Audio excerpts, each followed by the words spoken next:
اچھا، امامت کے حوالے سے جو ہے وہ سب سے اہم بات یہ ہے کہ امامت جو ہے وہ ہمارے ارکان اصلی میں سے شمار کیا جاتا ہے، ٹھیک ہے۔ اب اس سلسلے میں جو ہے وہ مختلف جو ہے وہ قربانیاں جو ہے وہ صدر اسلام سے لے کر جو ہے وہ آج تک جو ہے وہ ہم لوگ دے رہے ہیں، امامت کے حوالے سے تمام مومنین دے رہے ہیں، مختلف ملکوں کے اندر دے رہے ہیں۔ اور در حقیقت امام کا جو عہدہ ہوتا ہے وہ کیا ہوتا ہے؟ امام کا عہدہ جو ہے وہ آپ کو اللہ تعالیٰ سے وصل کرنے کا ذریعہ ہوتا ہے، کہ کوئی بھی امام کسی بھی مومن کو جب اپنی طرف بلاتے ہیں تو وہ اپنی طرف نہیں بلاتے، وہ در حقیقت خدا کی طرف بلاتے ہیں۔ اور امامت سے نزدیکی ہونا خدا سے نزدیک ہونے کے مترادف ہے۔ جتنا آپ امام سے نزدیک ہوں گے یعنی آپ خدا سے نزدیک ہو رہے ہیں۔ کیوں؟ اس لیے کہ وہ اپنی طرف کسی کو بلاتے نہیں ہیں، ان کی ساری توجہ کیا ہوتی ہے کہ خدا کی طرف متوجہ کرنا، ٹھیک ہے۔ اب یہ ہمارا عقیدہ مہدویت۔ عقیدہ مہدویت در حقیقت جو ہے وہ منجی بشریت کا ایک نظریہ ہے جو دنیا میں رائج ہے۔ یاد رکھیں کہ دین کے لحاظ سے، دیکھیں ایک مرتبہ ہم دین کی بات کرتے ہیں، ادیان، دیکھیں یہ یاد کر رہے ہیں اب، چونکہ اکثر لوگوں کو میں نے یہاں پر اشتباہ کرتے ہوئے سنا ہے کہ ایک مرتبہ دین ہوتا ہے، دین یعنی مسیحیت، دین یعنی یہودیت، دین یعنی زرتشتی، یا دین یعنی دین اسلام۔ ایک مرتبہ تو مذہب، عموماً لوگوں کو یہ دیکھا مذہب کون سا ہے؟ اسلام۔ نہیں، اسلام مذہب نہیں ہے، اسلام دین ہے۔ دین کے اندر آتا ہے مذہب۔ مذہب یعنی جیسے شیعہ مذہب ہے، اہل سنت ایک مذہب ہے، اہل حدیث ایک مذہب ہے، یہ مذاہب آتے ہیں، یہ دین نہیں ہے۔ دین اسلام ہے، مذہب تشیع ہے، ٹھیک ہے۔ اب اس کے اندر ایک اور شاخ نکلتی ہے، اس کو کہتے ہیں مکاتیب، مکتب کی جمع مکاتیب۔ جیسے اہل سنت کی مثال واضح ہے کہ اہل سنت میں بریلوی ایک مکتب ہے، نہ دین سے اس کا تعلق ہے نہ مذہب سے اس کا تعلق ہے، ان کی شاخ ایک جزئی شاخ کا نام ہے مکتب۔ تو بریلوی کیا ہوئے؟ مکتب۔ اسی طرح سے دیوبندی، یہ بھی ایک مکاتب، یہ ایک سلسلہ ہے۔ تو اس کو مرج نہ کریں، کہ بعض لوگوں کو دیکھا ہے کہ ان کو یہ اندازہ نہیں ہوتا کہ ہم دین کی بات کر رہے ہیں یا مذہب کی بات کر رہے ہیں یا ہم کسی مکتب کی بات کر رہے ہیں۔ تو یہ واضح ہونا چاہیے آپ کے درمیان میں دین۔ اب دین کے اندر دو حصے آتے ہیں، ایک دین الہی ہوتے ہیں اور ایک دین غیر الہی۔ الہی دین کون سے ہوتے ہیں؟ الہی دین جو خدا کے اوپر یقین رکھیں، جو خدا کی طرف سے آسمانی کتابوں کے ساتھ نازل ہوئے، جیسے مسیحیت، جیسے اسلام، جیسے مسیحیت، جیسے یہودیت، یا جیسے سائبی، جیسے زرتشت، ان کو بھی دین اسلام میں دین الہی میں شمار کیا جاتا ہے، صحیح۔ اب اسی طرح سے دوسرے غیر الہی ادیان ہیں۔ غیر الہی ادیان میں جیسے ہندو مذہب، بدھ مذہب، یا بدھ مت کا غیر الہی دین، یا جو ہے وہ آپ سکھ کہہ لیں کہ وہ بھی دین غیر الہی میں شمار ہوتے ہیں۔ منجی بشریت کا نظریہ، چاہے وہ الہی ادیان ہوں یا غیر الہی ادیان ہوں، الہی ادیان 100%، 100% سب اس پر یقین رکھتے ہیں۔ غیر الہی ادیان میں بعض رکھتے ہیں بعض نہیں رکھتے۔ مثلا جیسے ہندو ازم منجی بشریت کے منتظر ہے، سب منتظر ہیں، اشکال مختلف ہیں، کوئی کسی نام سے یاد کر کے منجی بشریت کو یاد کرتا ہے، کوئی کسی اور نام سے یاد کرتا ہے، کوئی کسی اور نام سے۔ لیکن اسلام کے اندر سارے کے سارے اس بات کے قائل ہیں کہ اس کا نام جو ظہور کرے گا بعد میں یا بعض افراد کے بقول پیدا ہوں گے بعد میں، وہ حضرت مہدی اجل اللہ تعالیٰ فرجہ الشریف کی ذات ہے۔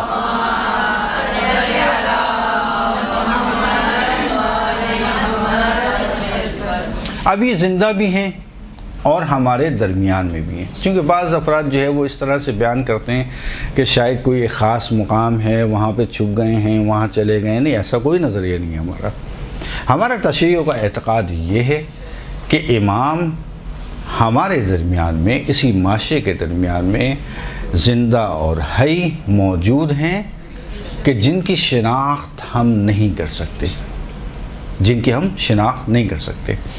اچھا، بعض اہل سنت کے جو علماء کرام ہیں، اس میں دو گروہ. شیعہ مکمل طور پہ یہ اعتقاد رکھتے ہیں کہ امام کی ولادت ہو چکی ہے، اب ظہور ہوگا. اہل سنت میں دو گروہ میں تقسیم ہو جاتے ہیں علماء کرام. اہل سنت میں دو گروہ میں تقسیم ہو جاتے ہیں. ایک گروہ یہ اعتقاد رکھتا ہے کہ جی ہاں ولادت ہو چکی ہے اور ان کا اب ظہور ہونا ہے، اور ایک طبقہ کہتا ہے کہ نہیں، ولادت ہی نہیں ہوئی، ان کی ولادت آخری دور میں ہوگی اور پھر وہ قیام کریں گے وہ بعد کے مراحل. اب اس بات کا اگر ہم جواب دینا شروع کریں تو بہت سارے جوابات آپ لوگ سنتے بھی رہتے ہیں اور یقینی طور پہ آپ کو پتہ بھی ہوگا، لیکن وہ سارے کے سارے سوال کے جوابات جو ہم دیتے ہیں وہ نغزی دیتے ہیں. دیکھیں، جواب دینے کے دو طریقے ہیں. یہ بھی ایک اہم بات ہے، علمی نقطہ ہے، اس کو بھی آپ یاد رکھیں کہ جواب دینے کے اصول میں دو اصول کو یاد رکھیے. ایک مرتبہ ہم کسی بھی سوال کا جواب جو ہے وہ نغزی لحاظ سے جواب دیتے ہیں، اور ایک مرتبہ اسی سوال کے جواب کو ہم حلی عنوان سے جواب دیتے ہیں. بس نغزی اور حلی، یہ عنوان ہو گیا. صحیح. نغزی کیا چیز ہے؟ نغزی یہ ہوتی ہے کہ آپ نے مجھ سے سوال کیا اور میں نے آپ ہی کے سوال میں سے کوئی اور سوال بنا کے آپ کی طرف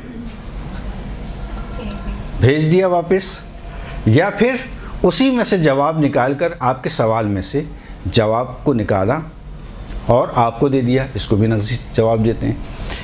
آپ ہی کے عقائد سے متعلق جو کتاب موجود تھی اسی میں سے آپ ہی کا نظریہ لا کر میں نے آپ کو جواب دے دیا. اس کو بھی کہتے ہیں نغزی جواب دینا. صحیح. یہ مختلف مراحل ہیں اس کے نغزی جواب دینے کے. ایک مرتبہ میرا آپ کے سوال سے کوئی تعلق نہیں، میں جواب دوں گا، اپنے لحاظ سے جواب دوں گا اور دلیل کے ساتھ جواب دوں گا، استدلال کے ساتھ جواب دوں گا. تو جب میں استدلال قائم کرتا ہوں اور دلیل قائم کرتا ہوں تو اس کا مطلب ہے کہ یہ میں جواب دے رہا ہوں، حلی جواب دے رہا ہوں. میرا آپ کے سوال سے، آپ کے دین سے، آپ کے اعتقاد سے، آپ کی کتابوں سے کوئی مطلب نہیں ہے. میں اپنا جواب دے رہا ہوں دلیل کے ساتھ، استدلال کے ساتھ. اس کو کہتے ہیں حلی جواب. علامہ حلی دیکھا ہے؟ علامہ حلی کیسے لکھتے ہیں جی؟ نغزی، نون، قاف، ضا اور یا، موسیٰ والی یا، موسیٰ والی یا، نغزی. نون، قاف، کاف نہیں، قاف، اور ضا، نا، صاد، ضا. صحیح ہے نا؟ اب مخارج تو آتے ہی ہوں گے، ظاہر ہے کہ بہرحال نغزی جواب دینا. ٹھیک ہے. نغزی جواب آپ نے بہت سنے ہیں. مثلا جیسے کہتے ہیں کہ حضرت خضر بھی زندہ ہیں. اب یہ حلی جواب تو ہے نہیں، نغزی جواب ہے. نغزی جواب بہت آپ لوگ سنتے رہتے ہیں. حلی جواب کیا ہے؟ حلی جواب ہونا چاہیے آپ کے پاس، دلیل ہونا چاہیے، استدلال ہونا چاہیے. وہ استدلال کیا ہے؟ استدلال اس طرح سے ہے کہ اگر ہم یہ اس بات کا تصور کریں کہ پروردگار کی ذات کے اندر کون کون سی اس کی صفات جمع ہیں. پروردگار کی ذات کی ایک صفت ہے اس کا حکیم ہونا. گولیوں والا حکیم نہیں، حکمتوں والا حکیم. صحیح. حکیم ہونا. پروردگار کیا ہے؟ پروردگار کی ذات ہے حکیم. اور حکیم اس کو کہا جاتا ہے جو لاغو کام، بیکار کام، بیہودہ کام انجام نہ دے، یا بے مقصد کام انجام نہ دے. اس کو کہتے ہیں حکیم. بس پروردگار سے یہ تو امید نہیں ہے کہ اس طرح کا کوئی کام کرے گا. اب اس نے دنیا کو خلق کیا، کائنات کو خلق کیا. کائنات کو خلق کرنے کے بعد اس کا مقصد کیا تھا؟ کوئی تو مقصد ہوگا. ابھی ہم نے بتایا حکیم ہے. جب حکیم ہے تو بیہودہ کام، بیکار کام، فالتو کا کام نہیں کرے گا، انجام نہیں دے گا. کوئی مقصد ہوگا. اب وہ مقصد کیا ہے؟ ہاں، مقصد جو ہمیں بتایا گیا، مقصد کیا؟ میں نے اپنی بندگی کے لیے اس کائنات کو خلق کیا، ان انسانوں کو خلق کیا، کائنات کو خلق کیا، افراد کو خلق کیا. بندگی کے لیے سب سے بڑا مقام ہے بندگی. سب سے بڑا مقام کس چیز کا ہے؟ بندگی کرنا پروردگار کی، اپنے آپ کو پروردگار کی رضا میں ڈھال دینا، یہ ہے بندگی. ٹھیک ہے.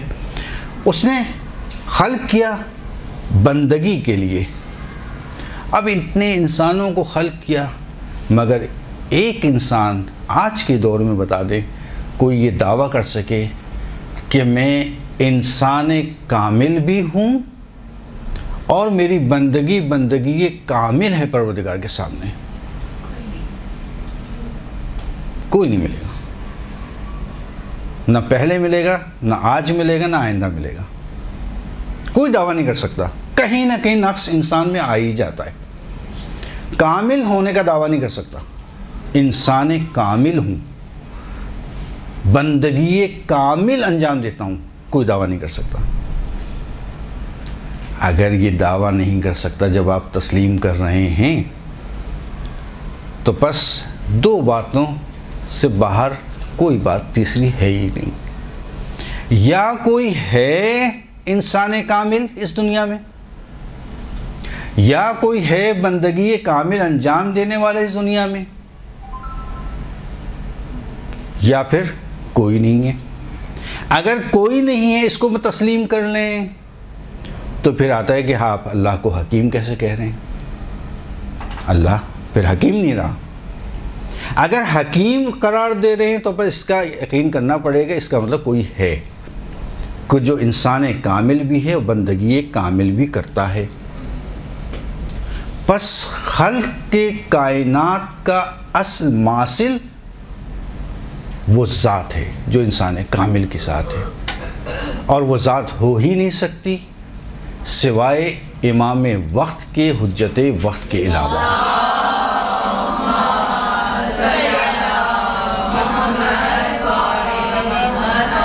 مثلا اس کی ایک مثال اس طرح سے ہم دے سکتے ہیں. مثلا باغ آپ نے دیکھا، باغ کے اندر جو ہے درخت لگایا ہوا ہے، یا گھروں میں جو آپ لوگ جو ہے وہ کیاری لگا دیتے ہیں یا گملوں میں پودے لگا دیتے ہیں.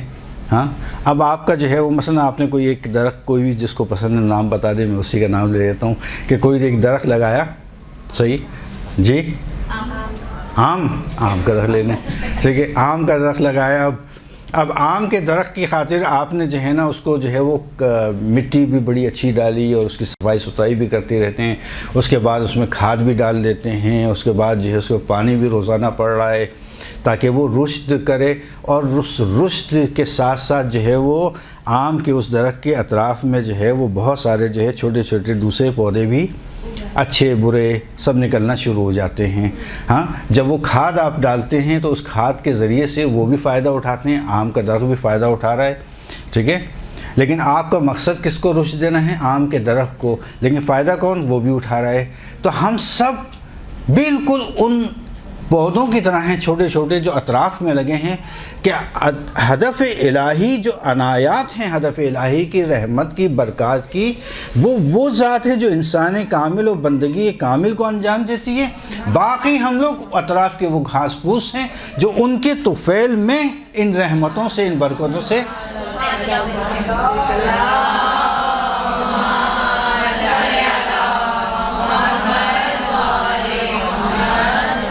بس اصل وہی کام ہے، وہی شخص ہے جو انسان کامل ہے، کہ جس کی وجہ. اسی لیے ہمارا اعتقاد کیا ہے؟ ہمارا اعتقاد یہ ہے کہ کبھی بھی زمین حجت خدا سے خالی نہیں رہتی. یہ بڑی وجہ ہے کہ جو ہم کہتے ہیں کہ جناب جو ہمیں رزق مل رہا ہے انہی کے طفیل سے مل رہا ہے، جو ہمیں رحمتیں مل رہی ہیں انہی کے طفیل سے مل رہی ہیں. یہ اصل اس کی مثال اس طرح سے واضح ہوگی مثال. بس زمین حجت خدا سے خالی نہیں ہے. جب حجت خدا سے خالی نہیں ہے تو آج کے دور میں کون حجت ہے؟ وہی انسان کامل. بس اس کا وجود ہونا ضروری ہے. اگر موجود نہیں ہوگا تو یہ رحمتیں اور پروردگار کی برکتیں سب ختم ہو جائیں گی، سب ختم ہو جائیں گی. اصل وہ ذات ہے. اور مومن کون ہے؟ مومن وہی ہے جو غیبت کے زمانے میں جو 3-4 ذمہ داریاں ہمیں بتائی گئی ہیں اس کو بیان کر کے بات کو تمام کروں. پہلی ذمہ داری اپنے اعتقادات کو مضبوط کرو، یہ ایک پہلی ذمہ داری بتائیے جو روایت میں آیا ہے۔ حق اور اعتقاد، اچھا اعتقاد، اپنا بھی اعتقاد، اپنے گھر والوں کا اعتقاد، اپنے بچوں کے لیے اعتقاد کا اہتمام کرو، ان کے اعتقاد کو مضبوط کرو۔ کیوں؟ اس لیے کہ وہ جو آخری دور آنے والا ہے وہ انتہائی سخت دور ہے، سخت دور ہے، ایسا سخت دور ہے کہ اس زمانے کے لیے مثال جو ائمہ نے بیان کی وہ یہ کی کہ اس زمانے کے اندر جو ہے وہ صبح سے لے کے شام تک جو ہے وہ آگ کا دہکتا ہوا انگارہ اپنی ہاتھ کی ہتھیلی پہ رکھ کر صبح سے شام تک کھڑے رہنا آپ کے لیے آسان ہوگا اور اپنے دین کو بچانا مشکل ہوگا۔ کیوں؟ اس لیے کہ دین کے لبادے کے اندر دین کو پیش کیا جائے گا کہ جس سے مومنین کے بہک جانے کا اندیشہ ہوگا۔ بہت معروف روایت ہے جو اکثر میں نے یہاں پہ بھی بیان کی ہے۔ اتنا سخت دین ہوگا، اس لیے سب سے زیادہ جو تاکید کی گئی ائمہ سے وہ اپنے اعتقادات دینی کو محکم، مضبوط اور صحیح انداز میں سیکھنے کی۔ کتنے ہی ہمارے معاشرے کے اندر افراد ایسے ہیں کہ جو کسی عالم کے پاس جائیں کہ یہ میرا یقین یہ ہے، میرے یہ اعتقاد ہے، آیا صحیح ہے یا غلط ہے؟ آپ دیکھیں شاہ عبدالعظیم کی مثال کہ امام کی خدمت میں پہنچے، یعنی خود صحابی ہیں لیکن امام کی خدمت پر پہنچنے کے بعد جو ہے وہ اپنا اعتقاد، مولا میں آج آیا ہوں آپ کے پاس فقط اپنے اعتقادات کو بیان کرنے کا، آیا میرے اعتقاد صحیح ہیں؟ کہا بیان کرو۔ اب انہوں نے بیان کرنا شروع کیا کہ ہاں بالکل صحیح۔ بس ایک مثال ہمارے سامنے موجود ہے کہ جو آپ کے عقائد ہیں، اعتقاد ہیں، اس کو محکم کریں اور اس کی تصحیح کریں کہ کہیں ایسا تو نہیں ہے کہ کہیں ہم غلط فہمی کی بنیاد کے اوپر کوئی ایسی بات پہ اعتقاد رکھ لیں یا ایمان لے آئیں کہ جو دین کا حصہ نہ ہو۔ پہلی چیز اعتقاد کو محکم کرنا، دوسری چیز حق و صبر کی تلقین کرنا، چوتھی چیز منتظر رہنا۔ جو روایت کے حساب سے میں خلاصہ کر کے آپ کو بتا رہا ہوں، حق و صبر کی تلقین کرنا ایک دوسرے کو، اور نیکی انجام دینا اور منتظر رہنا۔ اچھا نیکی انجام دینا، مولا کے پاس ایک صحابی آیا، کہا کہ مولا میں بہت دور سے جو ہے وہ آیا ہوں اور آپ کے لیے سلام لے کر آیا ہوں، ہمارے علاقے میں آپ کے شیعہ بہت زیادہ ہیں۔ کہا اچھا بہت زیادہ شیعہ ہیں؟ کہنا ہاں۔ کہنا اچھا تو یہ بتاؤ کہ وہ ایک دوسرے کے ساتھ کیسے رہتے ہیں؟ پیار محبت سے رہتے ہیں؟ اب وہ آنے والا جو شخص تھا وہ خاموش ہو گیا، سمجھ گئے؟ کہا اچھا دوسرا سوال کر لیتا ہوں، اچھا تمہارے محلے میں، چونکہ ہمارے شیعہ رہتے ہیں، تمہارے محلے میں اگر کوئی مومن کسی مصیبت میں گرفتار ہو جائے تو کیا تمام کے تمام محلے والے اس کے پاس پہنچ جاتے ہیں اس کی مشکل کو حل کرنے کے لیے؟ اب اس نے اور اپنا سر جھکا لیا۔ کیا اچھا تیسرا سوال کر لیتا ہوں، اس کا بھی جواب نہیں ہے تمہارے پاس؟ تیسرا سوال کیا کہ اچھا یہ بتاؤ کہ اگر کوئی مومن کسی کو فریاد کرے، کسی مشکل میں پکارے تو کیا اس کی مدد کے لیے فوراً پہنچ جاتا ہے یا اس جیسی تڑپ رکھتا ہے؟ تو جو گردن جھکی تھی اس کی مزید جھک گئی۔ اب مولا یہ سوال کرتے جا رہے ہیں، اس کی گردن جھکتی جا رہی ہے کہ جاؤ یہ ہمارے مومنوں میں سے نہیں ہے۔ یعنی امام نے مومن کی صفات کا بیان کیا، مومن کون ہیں جو اس طرح سے زندگی گزارے، اور ہمارے جو مومنین کی جو آبادیاں ہوتی ہیں اس میں سب سے زیادہ برعکس ملتا ہے۔ امام کچھ کہہ رہے ہیں، ہمارا عمل کچھ کہہ رہا ہے۔ یہ روایت آپ کے سامنے پیش کی، کہا ایک دوسرے کی مدد کرو، ایک دوسرے کی اس طرح سے مدد کرو۔ سوال ہوا کہ مولا ہم آپ کی مدد کیسے کریں؟ راوی نے سوال کیا، مولا ہم آپ کی مدد کرنا چاہتے ہیں، ہم آپ کی کیسے مدد کریں؟ ہم تو بہت دور رہتے ہیں۔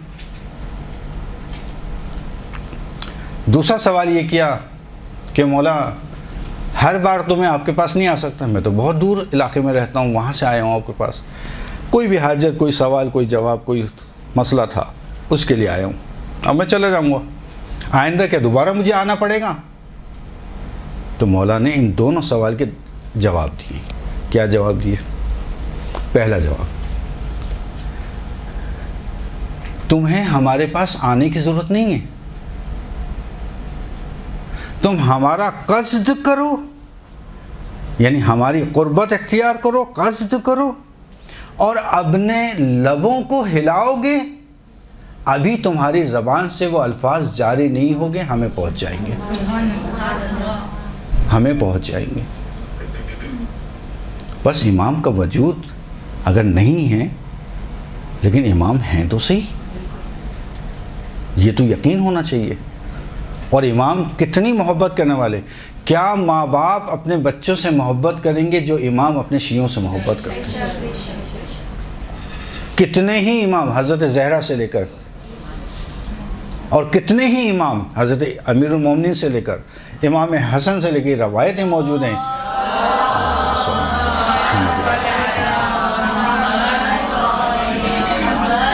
کتنی ہی روایتیں ہیں کہ انہوں نے اپنی زندگی کے اندر کہا کہ میرے شیعوں کو میرا سلام کہنا، میرے شیعوں کو میرا سلام کہنا، میرے شیعوں کو میرا سلام کہنا۔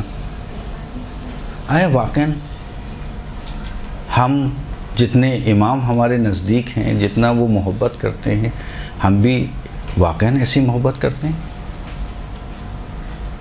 اتنے ہی نزدیک امام کے ہیں؟ یہ ایک سوالیہ نشان ہے جس پر سب کو غور کرنا چاہیے کہ واقعاً ہم ایسے ہیں کہ امام ہمیں اپنا کہیں کہ ہم امام کے ہیں، یا امام ہمارے نزدیک ہوں۔ بس پہلا وظیفہ اعتقادات کی حفاظت، دوسرا نظریہ صبر اور حق کی تلقین، تیسرا جو غیبت میں ذمہ داری ہے وہ تقوی الہی کو اختیار کرنا، منتظر رہنا، نیکی کے کاموں کو انجام دینا۔ مولا نیکی کے کام کیا ہیں؟ کہا کہ ہماری سوال کی دوسرا سوال کیا تھا؟ دوسرا سوال یہ تھا کہ نیکی کے کام آپ کی ہم مدد کرنا چاہتے ہیں، کہا نیکی کے کام انجام دو۔ کہا نیکی کے کام کہ دو طرح سے ہماری مدد کر سکتے ہو، ایک اپنے وظائف شرعی پہ عمل کرو، واجبات پہ عمل کرو، محرمات سے بچو، اس طرح سے ہماری مدد کرو گے تم، اور دوسرا کام ہمارے شیعوں کی مدد کرو، ہمارے شیعوں کی ان کی مشکلات میں مدد کرو۔ کہا مولا وہ تو شیعوں کی مدد ہو جائے گی نا، ہم تو آپ کی مدد کرنا چاہتے ہیں۔ یہ آج کل بھی یہی ہوتا ہے سوال، یہ تو شیعوں کی مدد ہو جائے گی، مومنین کی مدد ہو جائے گی نا، ہم تو چاہتے ہیں آپ کی مدد کریں۔ اب دیکھیں امام کیا فرما رہے ہیں۔ امام کہہ رہے ہیں میرے شیعوں کی مدد کرنا ایسا ہی ہے کہ جیسے تم نے میری مدد کی، میری مدد کی۔ یعنی یہ محبت کا یہ محبت بتا رہے ہیں کہ کس طرح سے محبت کرتے ہیں، کتنی چاہت رکھتے ہیں شیعوں سے، مومنین کو کتنا چاہتے ہیں ائمہ، کہ بالکل اس طرح۔ کیوں؟ اس لیے کہ وہ ایسے ہی ہیں کہ جیسے میرے عیال۔ ایک ماں باپ کا فریضہ کیا ہوتا ہے؟ ماں باپ کا فریضہ یہ ہوتا ہے اپنے بچوں کو، اپنے گھر والوں کو تامین کرنا، ہم حفاظت کے لحاظ سے، ہم مالی لحاظ سے، ہم ہر لحاظ سے تامین کرنا، ان کو قوی کرنا، یہ فریضہ ہوتا ہے، ٹھیک ہے؟ عیال کی ذمہ داری ماں باپ کی ہوتی ہے۔ امام کہہ رہے ہیں کہ جتنے مومنین ہیں، جتنے میرے شیعہ ہیں، یہ سب میرے عیال ہیں، ان میں سے کسی کی بھی تم مدد کرو گے، کسی بھی کی بھی حاجت روائی کرو گے بالکل اس طرح سے جیسے تم نے میری مدد کی. نہیں کتنی سفارشات مومنین کے لیے کر کے گئے ائمہ. تو بہرحال باقی انشاءاللہ پھر کبھی. تو بالآخر اللہ تعالیٰ سے دعا یہ ہے کہ ہمیں ان کے صحیح چاہنے اور صحیح ماننے والے شیعہ قرار دے کہ جس کا اقرار ائمہ اپنی زبان سے کریں کہ یہ ہمارے مومن ہیں اور شیعہ ہیں. ایک مرتبہ صلوات پڑھیں محمد و آل محمد.